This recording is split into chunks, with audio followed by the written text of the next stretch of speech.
السلام علیکم ورحمۃ اللہ وبرکاتہ۔ بسم اللہ الرحمن الرحیم۔ الحمد للہ کفا وسلام علی عبادہ الذین اصطفا، اما بعد۔ ایک گورنر کا سبق آموز واقعہ۔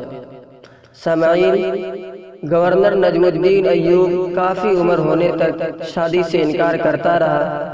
ایک دن اس کے بھائی اسد الدین شیرکو نے اسے کہا، بھائی تم شادی کیوں نہیں کرتے؟ نجم الدین نے جواب دیا، میں کسی کو اپنے قابل نہیں سمجھتا۔ یہ سن کر اسد الدین نے کہا، میں آپ کے لیے رشتہ مانگوں؟ تو نجم الدین نے کہا، کس کا؟ تو ان کے بھائی نے جواب دیا، ملک شاہ بن سلطان محمد بن ملک شاہ سلجوقی کی بیٹی کا یا وزیر الملک کی بیٹی کا۔ یہ سن کر نجم الدین بولا، وہ میرے لائق نہیں۔ اسد الدین دھک سے رہ گیا، حیرت میں رہ گیا اور کہنے لگا، پھر کون آپ کے لائق ہوگی؟ نجم الدین نے جواب دیا، مجھے ایک ایسی نیک بیوی چاہیے جو میرا ہاتھ پکڑ کر مجھے جنت میں لے جائے اور اس سے میرا ایک ایسا بیٹا پیدا ہو جس کی وہ بہترین تربیت کرے، وہ شاہ سوار ہو، بہادر ہو اور مسلمانوں کا قبلہ اول واپس لے۔ اسد الدین کو نجم الدین کی بات پسند نہیں آئی اور اس نے کہا، ایسی لڑکی آپ کو کہاں ملے گی؟ نجم الدین نے جواب دیا، نیت میں خلوص ہو تو اللہ نصیب کرے گا۔ یہ سن کر اسد الدین خاموشی سے اسے تکنے لگا۔ پھر ایک وقت آیا کہ ایک دن نجم الدین مسجد میں تقریت کے ایک شیخ کے پاس بیٹھے ہوئے تھے۔ ایک لڑکی آئی اور پردے کے پیچھے سے ہی شیخ کو آواز دی۔ شیخ نے لڑکی سے بات کرنے کے لیے نجم الدین سے معذرت کی اور شیخ لڑکی سے بات کرنے کے لیے چلے گئے۔ نجم الدین سنتا رہا کہ شیخ لڑکی سے کیا کہہ رہا ہے۔ شیخ نے لڑکی سے کہا، تم نے اس لڑکے کا رشتہ کیوں مسترد کر دیا جس کو میں نے بھیجا تھا؟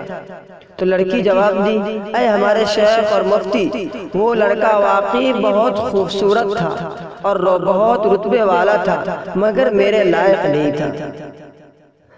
تو شیخ حیرت سے بولا، کیا مطلب ہے، تم کیا چاہتی ہو؟ تو لڑکی کا جواب سنیے۔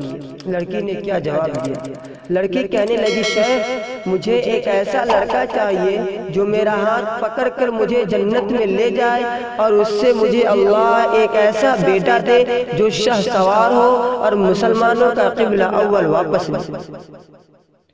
نجم الدین حیران رہ گیا کیونکہ جو وہ سوچتا تھا وہی یہ لڑکی بھی سوچتی تھی۔ نجم الدین جس نے حکمرانوں اور وزیروں کی بیٹیوں کے رشتے ٹھکرائے تھے، شیخ سے کہا، اس لڑکی سے میری شادی کرا دے۔ تو شیخ نے جواب دیا کہ یہ محلے کی سب سے فقیر گھرانے کی لڑکی ہے۔ یہ سن کر نجم الدین نے کہا، میں یہی چاہتا ہوں۔ پھر نجم الدین نے اس فقیر متقی لڑکی سے شادی کی اور اسی سے وہ شاہ سوار پیدا ہوا جسے دنیا آج سلطان صلاح الدین ایوبی رحمت اللہ علیہ کے نام سے جانتی ہے۔ اور وہ وقت بھی آ گیا کہ جب سلطان صلاح الدین ایوبی رحمت اللہ علیہ نے مسلمانوں کے قبلہ اول بیت المقدس کو آزاد کروایا اور فاتح بیت المقدس سلطان صلاح الدین ایوبی رحمت اللہ علیہ کے نام سے مشہور ہوئی۔ تو سامعین، اگر دل میں ارادہ پکا ہو اور اس ارادے میں خلوص ہو تو اللہ ایک نہ ایک دن انسان کو اپنے ارادے میں ضرور کامیاب کرتا ہے۔ اگر آپ کو یہ ویڈیو اچھی لگے تو حوصلہ افزائی کے لیے لائک کیجیے اور اپنی خواہش کا اظہار کمنٹ میں ضرور کیجیے گا۔ اور جاتے جاتے میں آپ سے ایک آخری بات بھی عرض کرتا چلوں کہ اگر کبھی کوئی قول یا واقعہ یا کوئی سچی کہانی آپ کو پسند آئے تو تھوڑی سی زحمت فرما کر اپنے دوستوں سے بھی شیئر کر لیا کیجیے، کیونکہ آپ کی شیئر کردہ چیزیں ہزاروں لوگوں کے لیے سبق آموز ثابت ہو سکتی ہیں۔ دعاؤں میں یاد رکھیے گا۔ اگر آپ چینل پر نئے ہیں تو چینل کو سبسکرائب کیجیے۔